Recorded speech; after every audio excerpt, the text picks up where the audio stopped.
भाई भाई देखो भाई, सुनो, मैं कसम खाता हूँ मैं ऐसा आदमी नहीं हूँ। अरे वो लड़की बिल्कुल झूठ कह रही है, मेरी बात समझने की कोशिश करें, मेरा यकीन करें आप, मैं सच कह रहा हूँ।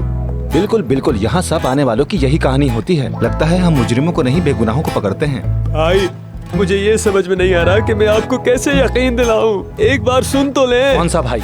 ऑफिसर हूँ मैं। ठीक है ऑफिसर साहब, मेरी बात सुन ले। मैं नाजली को लेने के लिए गांव से यहाँ तक अकेला आ गया था, माँ को भी नहीं बताया था ताकि वो मेरे लिए परेशान ना हो, बस यही बात है।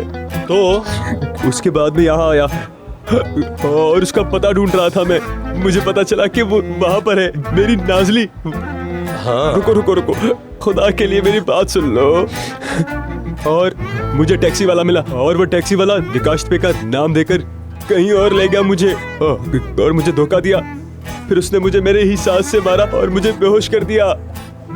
ऑफिसर, इसे मेंटल हॉस्पिटल भिजवा देते हैं, क्या कहते हो? हाँ, वहाँ पर ये अच्छा लगेगा।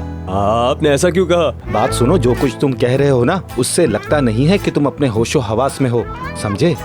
इससे फिर दोबारा मिलते हैं, चलो। ऑफिसर साहब, भाई मेरी बात तो सुन ले आप, मैं झूठ नहीं कह रहा हूँ, मैंने कुछ नहीं किया।